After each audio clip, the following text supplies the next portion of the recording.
Chers amis, shalom vracho, beshem Hashem, naase ve natzliach. C'est quand tout est calme d'un coup qu'on entend les sirènes, puisqu'on vient d'entendre les sirènes retentir à Ashdod.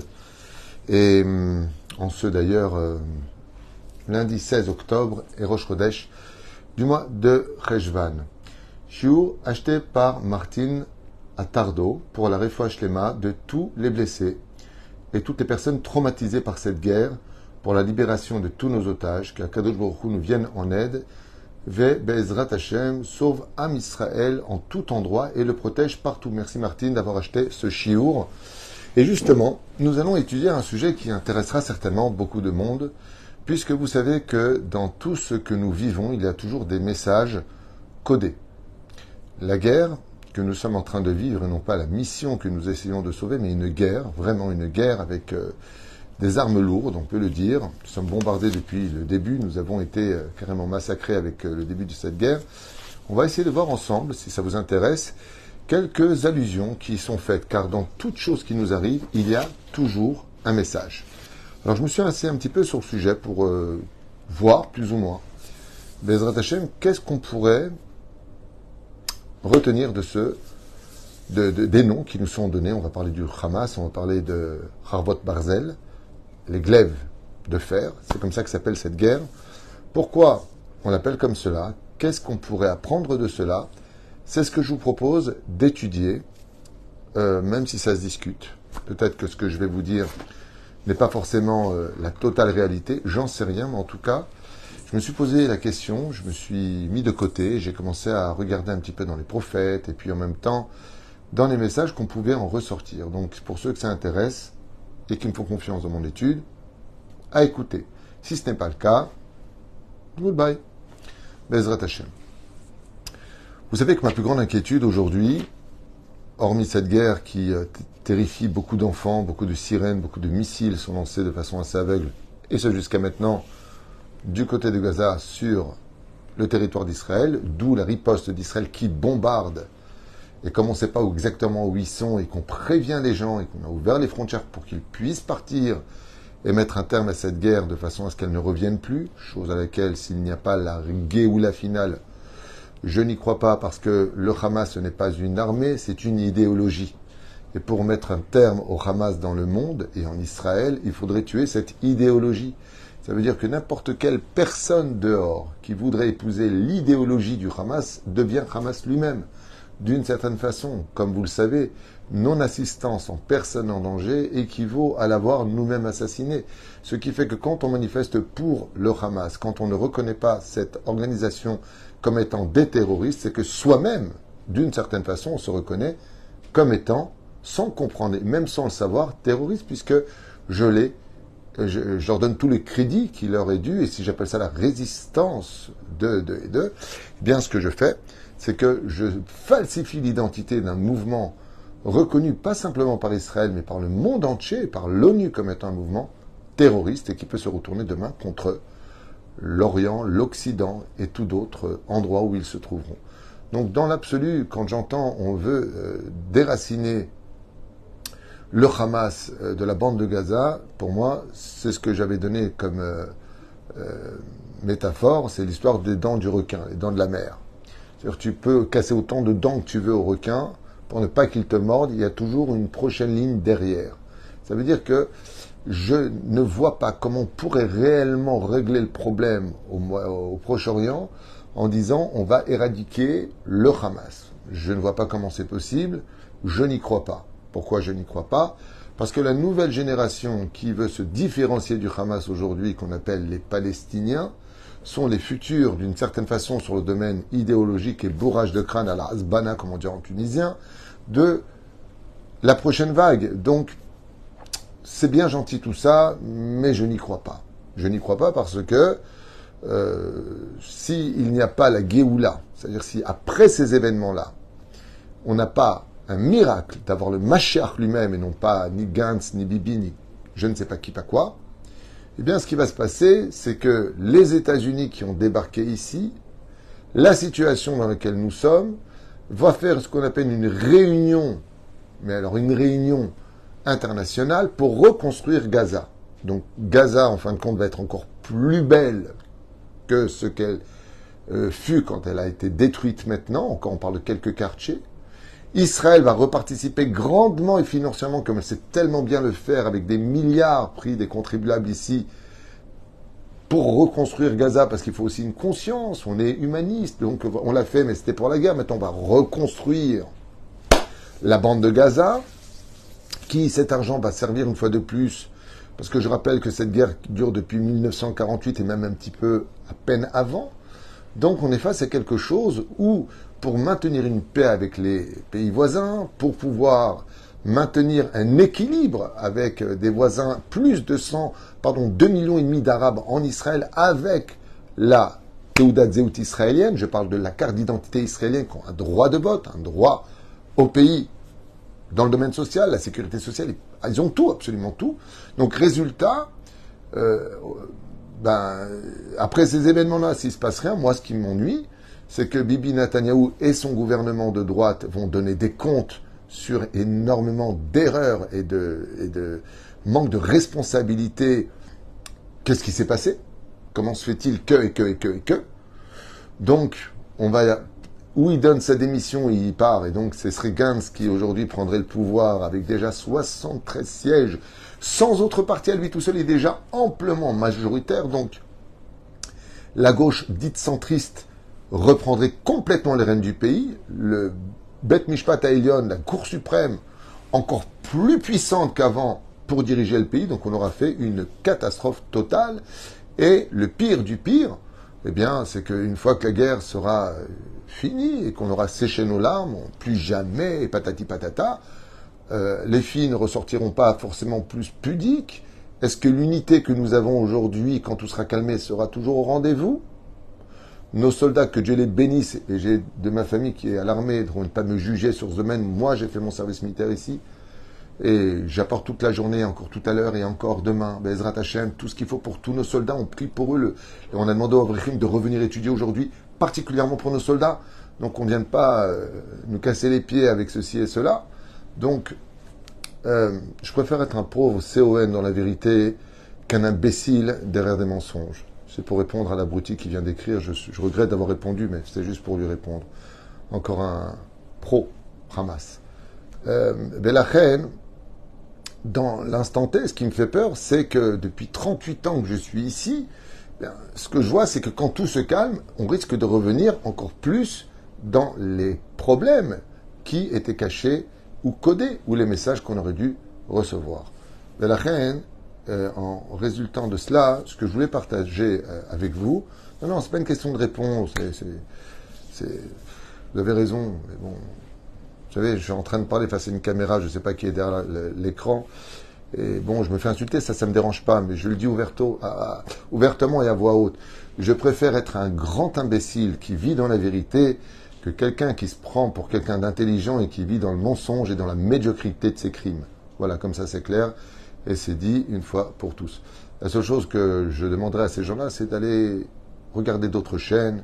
Si je suis si naze que ça, qu'est-ce que vous êtes en train de me regarder? Ah, comme vous savez si bien le faire, prendre des bribes de phrases sorties de leur contexte et d'en faire des vidéos pour dire, regardez le rabbin des Français, regardez celui-là, ce qu'il dit. Qu'est-ce que vous êtes naze? Mon Dieu, ce que vous êtes naze. Mais enfin bon, tant qu'il y aura des imbéciles pour vous écouter, il y aura des arnaqueurs pour pouvoir les présenter. Alors voyons un petit peu, pour retourner dans notre étude, pour le bien-être de notre population, que Dieu bénisse le peuple d'Israël, peuple si merveilleux avec lequel, par fierté, je vis ici, dans ce magnifique pays que j'aime plus que tout au monde, vraiment. Israël, c'est ma vie. Ils peuvent lancer autant de bombes atomiques qu'ils voudront ici. Je donnerai volontiers ma vie pour mon peuple, pour ma terre et pour mon roi, Akadosh Baruch. Ce que je voulais vous dire, en tout cas pour ceux qui veulent m'écouter, c'est que si, après ces événements-là, il n'y a pas de Géoula, j'ai très peur que nous replongions dans le pire que c'était avant, pour lesquels les messages nous ont été donnés. J'ai un bon espoir parce que la mission qui a été dévoilée et décrétée par le gouvernement israélien, grâce à Dieu, s'appelle Harvot Barzel, qui veut dire les glaives d'acier. Où est-ce qu'on a une allusion dans la Torah sur les glaives d'acier? On a une allusion dans Ishayahu, dans le 2e chapitre. Donc, Est-ce qu'il y a un rapport? Pas de rapport, c'est moi qui le dis. Comme il a dit, sal C-O-N, patati patata. Peut-être que vraiment sur le coup, je dis n'importe quoi. Ce que je dis, c'est mes études à moi, dans mon bureau ici présent, pour laquelle je voulais partager cette étude sur laquelle je me suis plongé un petit peu. Et voilà ce qui en ressort, c'est que j'ai regardé effectivement que dans Ishayahu, donc Isaïe, chapitre 2, on trouve là-bas que après qu'ils se lèveront des épées les unes contre les autres, donc je vous le lis ouvertement, Loïssa Goy El Goy, les nations, une nation ne lèvera plus contre l'autre, Herev, son glaive, Velu ilmidu od milchama, et ils ne s'apprendront plus la guerre. C'est le seul verset que j'ai trouvé qui m'a donné un sourire face à tout cela, que, hormis le fait que Béhémet, on ait tous les signes du Mashiach qui soient déjà présents, donc on ne va pas revenir dessus. Ok? Ça s'appelle Chorvot Barzel, en espérant que c'était la dernière guerre de l'histoire et de l'humanité, en espérant, Bezrat Hashem, que ça finisse. Parce que le verset dans Isaïe qui parle Be'acharit Ayamim de la fin des temps nous dit « Et ne se lèvera plus un glaive contre un autre glaive des nations du monde qui n'apprendront plus à se battre. » Donc, Yehi Ratson, que ce soit la dernière épreuve de notre peuple, que l'on vive la Géoula, qui est le Machar Saplash, le Bet Amikdash, là où il doit être, et que la résurrection des morts nous ramène toutes ces larmes de sang versées sur un cortège d'innocents qui ont donné leur vie, certainement pour des comptes qu'on ne comprend pas, qu'on ne connaît pas. Am Israël a l'habitude de dire Baruch Dana Emet, on ne juge pas Dieu, mais ce qui nous ferait le plus plaisir, c'est de voir tout ce qu'on a aimé revenir à nous, parce qu'elle fait partie de notre principe, de notre Torah et de notre foi. Qu'est-ce qu'on peut apprendre de cela? Quand on fait la gématria du mot Chorvot Barzel, donc vous savez que la Torah est codée dans des gématriotes, des comptes numériques, je me suis plongé sur la question, ça fait 855. Chorvot Barzel. Alors, Barzel, vous savez que c'est le mérite de 4 matriarches qui ont mis au monde les 12 tribus. Barzel, c'est Bet Bila, Resh Rachel, Zaïn Zilpa et Lamed Léa. Ce sont les 4 mères qui vont mettre au monde les 12 tribus. Il y a eu des dissensions et un problème d'unité au sein d'Israël puisque les frères dénigraient les fils des servantes. À la fin des temps, comme pour les 2 Beth Amikdash, on n'avait pas le droit d'utiliser le barzel pour construire le Beth Amikdash, on utilisait le chamir, cette espèce de petit verre qui était capable de fendre les pierres. À la fin des temps, on pourra construire le Beth Amikdash avec le barzel. Pourquoi? Parce qu'il y aura une réelle union. La Géoula ne viendra que quand on sera tous unis. Peut-être que ce qu'on est en train de vivre dans une effervescence d'unité exceptionnelle aujourd'hui provoquera la Géoula, parce que c'est tout ce qui nous manquait, la Géoula. Donc quelque part, est-ce que Hamas, ce ne serait pas Gamzol et Tova, quelque part, grâce ou à cause d'eux, aujourd'hui on est enfin unis? C'est bizarre parce que le mot Hamas, c'est Gematria, si vous voulez tendre 108, et Gamzol et Tova, c'est aussi 108 en Gematria. Ça veut dire que malheureusement, des fois, il faut un mauvais coup pour se relever et voir d'un coup une union se réunir. Comme je l'avais dit en allusion, quand un berger n'arrive pas à réunir tous ses moutons, il siffle les chiens, Klavim, Gematria Hamas, et tous reviennent. C'est-à-dire qu'en envoyant des fois les chiens, ça réunit le troupeau près du berger parce qu'ils ont peur. Aujourd'hui, on prie. Et c'est pas pour rien que les 2 premiers mots, d'ailleurs, qui forment le mot Esh, Hachem, Sefatai, qu'on dit dans la Mida. Dans nos prières, on est très fervent aujourd'hui parce qu'on prie pour nos soldats, parce que notre famille est sur le front. Comme je le rappelle, en Israël, les soldats d'Israël ne sont pas des commandos d'élite nés soldats. Ce ne sont pas des soldats de carrière. Ce sont des étudiants, des boulangers, des menuisiers, des électriciens, des plombiers, et ainsi de suite. Ce qui fait que nous partons en guerre avec une foi dans le cœur, une arme dans les mains et de l'espérance pour demain. Oufren, Hachem, Sefatai, c'est Gematria, Harvot Barzel. Ainsi donc, cette guerre nous pousse à réellement prier. Nos soldats nous demandent le Tikkun HaKlali, nous demandent des mini-livres de prière qu'on livre dans les bases, là où on nous appelle, Est-ce que cela vient annoncer les jours de la Géoula? Effectivement, Harvot Barzel, c'est Gematria, c'est la même Gematria que Elé, voici, Yemot HaMashiach, les jours du Mashiach. On ne va pas s'emballer, parce qu'on avait pensé à la même chose pour le Covid, pour Pessah, je me rappelle, et on avait fini avec un grand bide. Ça veut dire rien du tout, et on s'est essuyé le front de nos sueurs financières parce que c'était une catastrophe. Mais en tout cas, la gematria de Chorvot Barzel, c'est aussi la gematria de Ele Yemot HaMashiach. Voici les jours du Mashiach. Qui vivra verra. Vous savez que la Géoula doit venir sous 2 temps. Ou Beïta, en son temps, ou Be'achishena. Ça veut dire que quelque part, on l'a provoqué par nos bonnes actions. Et on va plonger là-dessus. Mais en tout cas, Chorvot Barzel, glaive d'acier, c'est Gematria Beïta ou Be'achishena. Beïta, Achishena. Exactement, ça fait 885. Et pour finir, même si on a fâché Dieu pour qu'il ait laissé un tel massacre se faire à cause de nos fautes ou pas nos fautes, j'ai pas les comptes divins. D'être dans les mains du Hamas, c'est comme d'être dans les mains du Gehinam. Et c'est ce qu'on va voir d'ailleurs. Vous allez l'entendre. Je vous le dis maintenant. Ok, Hamas et Gematria Gehinam, 108. L'enfer. C'est la même Gematria que le mot Hamas. Quand on est pris chez eux, on est plongé au Gehinam. Exactement la même Gematria. C'était à partager avec vous, ce sont des études personnelles, il n'y a pas de Rav qui l'enseigne. Je me suis mis de côté, c'est ce que j'ai essayé d'observer, qu'est-ce que Dieu pouvait nous lancer comme message, et donc celui qui veut l'entendre, entendra. La bonne nouvelle, c'est que Chorvot Barzel, exactement, c'est aussi l'Éternel ton Dieu te bénira sur tout ce que tu feras. Donc Dieu sera avec nous. C'est la même Gematria, 885. Yevarechecha Adonai Elohecha, et l'Éternel ton Dieu te bénira. Bechol Maaseadecha. Tout ce que tu entreprendras, Dieu sera avec toi. Donc oui, si Dieu veut, ils ont gagné une bataille, je l'ai dit souvent, mais la guerre on la gagnera. Qui Am Israël est fort, Am Israël est Chai Bekayam, et Israël se réveille dans l'union. Le mot Hamas, je vous ai déjà dit 2 gématriotes. C'est la gématria du mot Gehinam et Gamzo Letova. Ça veut dire que de ce mal, Mazé Gamzo Letova, la Gemara nous enseigne, dans Maseret Ta'anit, Bedaf Kafel, Famud Aleph, Gamzo Letova de Rabbi Nahum de Gamzo, qui a subi que des malheurs terribles. Mais de tous les malheurs subis, plus le malheur est lourd, et plus la rédemption est grande. Donc quand vient un malheur, on dit Gamzo Letova, Gematria Hamas. C'est malheureux, c'est horrible à dire. Quand on a vu comment ils ont éventré nos femmes, coupé la tête de 40 bébés sur la place, Shem Yishmor Virachem. Et encore. Il y a plein de choses qu'on découvre et qu'on ne sait pas. J'ai un ami qui est à l'armée, là, en ce moment.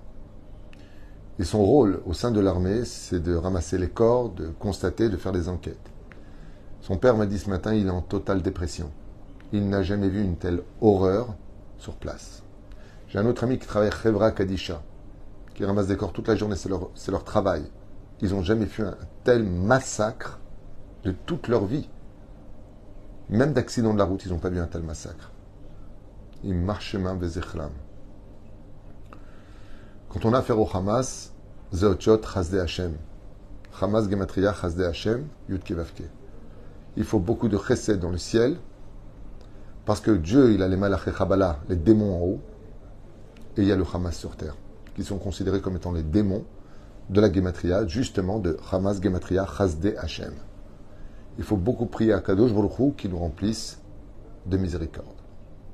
Nous allons rentrer dans une autre dimension de messages que l'on peut décoder à travers les lettres que forme Harvot Barzel. Alors je vais vous les épeler, et ensuite je vous dirai ce qui en est ressorti. Qu'est-ce que Dieu attend de nous? Harvot Barzel, ça s'écrit Chet, Resh, Bet, Vav, Taf. Bet, Resh, Zain, Lamed. Voilà exactement ce qui nous fait 9 lettres. Donc, 9 mots qui sont des messages pour nous.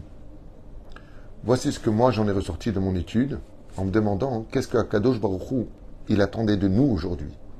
Hormis le fait de la pratique de la Torah et des mitzvot, est-ce quelque chose qu'on doit arranger entre nous? Chet de Harvot Barzel, c'est chassadim. Qu'on ait plus de chesed les uns vis-à-vis des autres, de ne pas se juger durement. Resh Rachmanut, plus de miséricorde et de pitié. Sois Rahman, pardonne plus facilement, arrête de faire du mal. Bet Baïchanut, ça fait bien longtemps qu'on n'est plus honte de rien aujourd'hui. Nos filles, sortent dénudées, plus de respect pour les parents, plus de respect pour ceci, pour cela. Comme le dit la Gemara dans Sota, il n'y aura plus de respect. Baet, baïchanout, rééduquer à des fois avoir honte quand on fait des choses qui sont inappropriées et à la société et à la Torah. Vav, ve'afta l'ereacha kamocha. Tu aimeras ton prochain comme toi-même. Taf, Talmud Torah. Par le mérite de l'étude de la Torah, c'est un dôme de fer qui nous protège car la Torah est capable de tout. Tout est en elle, à forba des coups là-bas. Bet, berachot. Qu'on apprenne à faire nos bénédictions avant et après de manger le birkat Amazon. Resh, Rabbanim, Rabo, Asel et Charav. L'une des choses qui mène un homme à le plus trébucher sur le chemin de la rectitude, c'est parce qu'il fait tout de lui-même sans s'adresser à un Rav. Vous savez combien de Shlom Bayit on pourrait sauver si les couples avaient un Rav? Ils ne veulent pas les voir. Vous savez combien de gens éviteraient, par exemple pour aller à cette fête qui a eu lieu, de notre jeunesse extraordinaire, qui a voulu passer du bon temps, Bessachakol, ils n'ont pas voulu faire quelque chose de mal. Bon, au Shabbat, ils n'ont pas été éduqués dans la Torah. Pour eux, Shabbat, bon, on danse, je fais rien de mal. Mais s'ils avaient eu un Rav, est-ce que je peux aller Shabbat danser là-bas? Et il aurait dit non. Resh Rabo. Tu veux être sauvé du Yetzer Hara, il faut avoir un Rav. Pose la question à ton Rav, comment orienter ta vie. Zayin, Zikouy Arabim. Ça ne suffit pas de faire du bien pour toi. Permets aussi aux autres de faire du bien. Vous savez, on a reçu, et j'utilise des mots qui sont très légers, des tonnes de marchandises que nous sommes partis amener. Je vous dis franchement, j'aurais voulu m'en faire tout le travail. Lever chaque carton, l'emmener moi-même, le déposer, trier. Mais il y avait mieux à faire. C'est d'appeler encore plus de volontaires qui voulaient nous aider et leur donner aussi le mérite de participer à cette extraordinaire mission, de nous soutenir les uns les autres, qu'on appelle le Zikouy Arabim. Toi aussi, donne du mérite aux autres. Tu as lu un livre qui t'a fait faire tchouva? Achète-le pour une autre personne. Peut-être que lui, grâce à toi, il fera tchouva. Pense aux autres quand toi, tu évolues. Que ce soit financièrement, moralement, psychologiquement. Tu te maries, quelqu'un n'est pas marié, pense à lui. Prie le jour de ta choupa pour que lui aussi, Be'ezrat Hashem, puisse vivre ces moments-là. Lamed, Romain Barzel, Lamed, la Shonara. Il y a une chose de sûre. Quand cette Sfat Emet, le Beth Amikdash a été détruit à cause du Lachon Hara. Et il reviendra, ce Beth Amikdash, grâce à une langue qui soit douce, Lachon Raka. Lachen Lamed, j'ai vu un remez, une allusion sur fais attention à ce que ta langue déploie. Nous venons faire les Gematriot. Je fais un récapitulatif, Hamas et Gematria Geinam, de tout mal sort le bien, Gamzol et Tova et Hasde Hashem. Il faudra beaucoup de miséricorde dans le ciel pour se battre, non pas contre un ennemi, mais une idéologie terrible.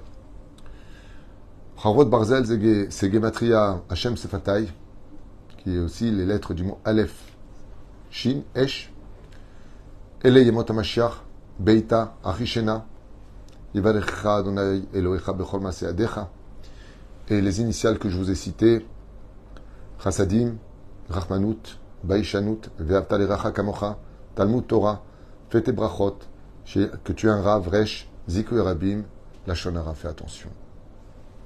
C'est pas grand chose, mais en tout cas, ce sont des messages qui sont très forts, en tout cas pour moi.